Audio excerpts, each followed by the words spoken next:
आज दिनांक 19 जनवरी 2022, class 9th, subject science, सब सब्जेक्ट बायोलॉजी।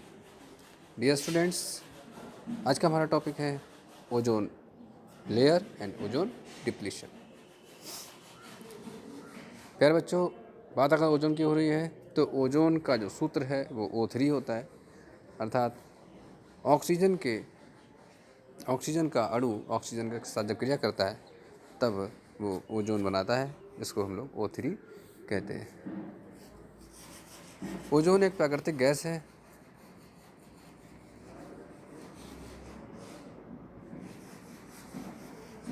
जो वायुमंडल में बहुत कम मात्रा में पाई जाती है। पृथ्वी पर ओजोन दो क्षेत्रों में पाई जाती है। ओजोन अणु वायुमंडल की ऊपरी सतह यानी स्ट्रेटोस्फीयर समताप मंडल में एक बहुत विरल परत बनाती है। यह पृथ्वी की सतह से लगभग 17 से 18 किलोमीटर ऊपर होती है। इसे ओजोन परत कहते हैं। वायुमंडल की कुल ओजोन का 90% स्ट्रेटोस्फीयर में होता है। स्ट्रेटोस्फीयर में होता है। कुछ ओजोन वायुमंडल की भीतरी परत में भी पाई जाती है। स्ट्रेटोस्फीयर में ओजोन परत एवं सुरक्षा कवच के रूप में पाई जाती है, में कार्य करती है। एक सुरक्षा कवच के रूप में कार्य करती है और पृथ्वी को हानिकारक परावैंगनिक किरणों से बचाती है। स्ट्रेटोस्फीयर में ओजोन एक हानिकारक प्रदूषक की तरह काम करती है। ट्रोपोस्फीयर यानी भीतरी सतह में इसकी मात्रा जरा भी अधिक होने पर यह मनुष्य के लिए फेफड़ों एवं ऊतकों को हानि पहुंचाती है।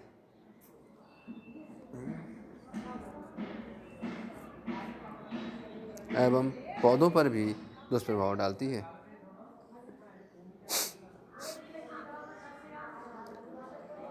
वायुमंडल में ओजोन की मात्रा प्राकृतिक रूप से बदलती रहती है। यह मौसम, वायु प्रवाह तथा अन्य कारकों पर निर्भर करता है।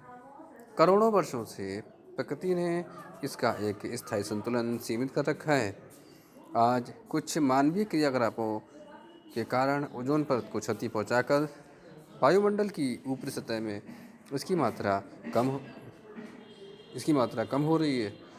यही कमी ओजोन क्षरण यानी ओजोन की विहीनता कहलाती है। और जो रसायन इसे उत्पन्न करने के कारक हैं वे ओजोन क्षरक पदार्थ कहलाते हैं, जैसे कि क्लोरोफ्लोरोकार्बन गैस, जो कि हमारे फ्रिज और एसी में पाई जाती है। ओजोन परत में छिद्रों का निर्माण परावैंगनिक किरणों को आसानी से पृथ्वी के वायुमंडल में आने का मार्ग प्रदान करता है।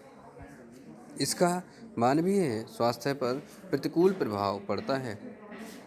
यह शरीर की रोग प्रतिरोधक क्षमता कम करके कैंसर एवं नेत्रों पर कुप्रभाव डालता है। नेक्स्ट हमारा टॉपिक है बेटा मृदा प्रदूषण यानी कि सॉइल पोल्यूशन। जैसे कि हम लोगों ने जल प्रदूषण पढ़ा, वायु प्रदूषण पढ़ा, इसके बाद हम लोग पढ़ते हैं मृदा प्रदूषण। मृदा में होने वाले प्रदूषण को मृदा प्रदूषण कहते हैं। अर्थात हम ऐसे भी कह सकते हैं कि मृदा में जब अवांछनीय तत्व मिल जाते हैं जो कि नहीं मिलने चाहिए, तो इस प्रकार से मृदा प्रदूषित हो जाती है। अतः मुख्यतः कृषि में अत्यधिक कीटनाशक का उपयोग करने से या ऐसे पदार्थ जिसे मृदा में नहीं होना चाहिए उसके मिलने पर ऐसा होता है, जिससे मृदा की उपज क्षमता में बहुत बुरा प्रभाव पड़ता है। इसी के साथ उससे जल प्रदूषण भी हो जाता है।